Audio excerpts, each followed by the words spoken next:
ನಾಡಿನ ಜನರಿಗೆ ರಥಸಪ್ತಮಿ ಹಬ್ಬದ ಶುಭಾಶಯಗಳು. ವರ್ತೂರು ಗ್ರಾಮದಲ್ಲಿ ಹೊರಪುರಿ ಎಂಬ ನಾಮಾಂಕಿತವಾಗಿ ಸೃಷ್ಟಿಯಾದಂತಹ ವರ್ತೂರು ಗ್ರಾಮದಲ್ಲಿ ಇಂದು ಭೂನೀಲ ಸ್ವಾಮಿ ಚೆನ್ನೈಸ್ವಾಮಿ ಬ್ರಹ್ಮರಥೋತ್ಸವ ಪ್ರಾರಂಭ ಆಗಿದೆ.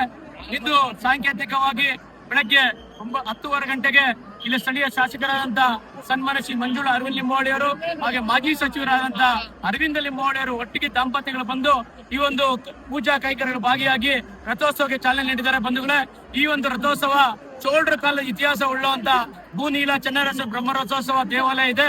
ಈ ವರ್ತೂರು ಗ್ರಾಮದಲ್ಲಿ ಅನೇಕ ದೇವತೆಗಳು ನೆಲೆಸಿದ್ದಾರೆ. ಎಲ್ಲ ಸುತ್ತಮುತ್ತಲಿನ ಗ್ರಾಮಸ್ಥರು ಬಂದು ಈ ಒಂದು ರಥಸಪ್ತಮಿಯಲ್ಲಿ ಭಾಗವಹಿಸಿ ದೇವರ ಕೃಪೆಗೆ ಪಾತ್ರರಾಗಬೇಕಾಗಿ ವಿನಂತಿ ಮಾಡ್ತೀರಿ.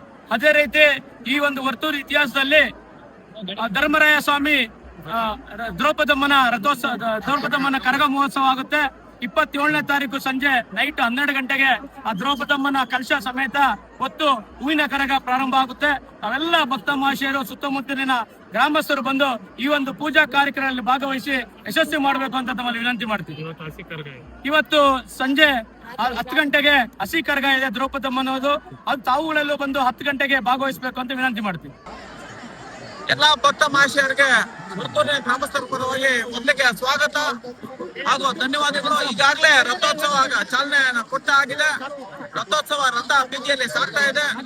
ಸಾವಿರಾರು ಸಂಖ್ಯೆಯಲ್ಲಿ ಸುತ್ತಮುತ್ತಲ ಗ್ರಾಮಸ್ಥರು ಭಕ್ತ ಮಹಾಶಯರು ಬಂದು ಇಲ್ಲಿ ಸೇರಿದ್ದಾರೆ. ಎಲ್ಲರೂ ರಥೋತ್ಸವದಲ್ಲಿ ಪಾಲ್ಗೊಂಡಿದ್ದಾರೆ. ಎಲ್ಲ ಭಕ್ತ ಮಹಾಶಯರಿಗೂ ಗ್ರಾಮಸ್ಥರಿಗೂ ಸುತ್ತಮುತ್ತಲಿನ ಗ್ರಾಮಸ್ಥರಿಗೂ ಎಲ್ಲರಿಗೂ ಭಗವಂತ ಆಯುಷ್ ಆರೋಗ್ಯ ಪ್ರತಿಷ್ಠೆಯನ್ನು ಕೊಟ್ಟು ಕಾಪಾಡ್ಲಿ ಅಂತ ನಾವು ಈ ಒಂದು ಸಂದರ್ಭದಲ್ಲಿ ಚೆನ್ನೈಸ್ವಾಮಿ ಸೇವಾ ಸಮಿತಿಯ ಪರವಾಗಿ ಭಗವಂತನಲ್ಲಿ ಪ್ರಾರ್ಥನೆ ಮಾಡ್ತಾ ಇದ್ದೀವಿ. ಧನ್ಯವಾದ.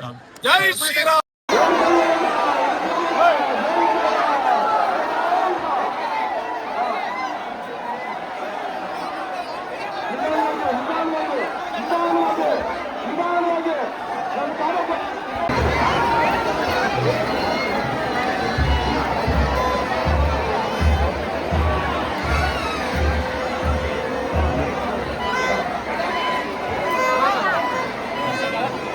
ಸರಿ ಬರೋದಾ?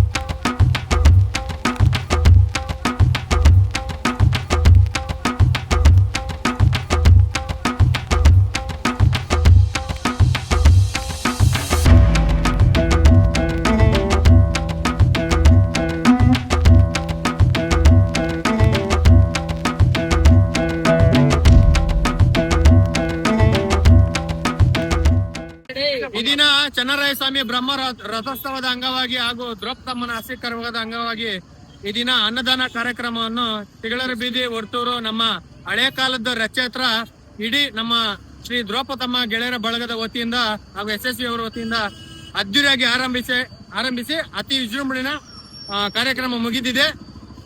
ಎಲ್ಲರಿಗೂ ಖುಷಿನಾ?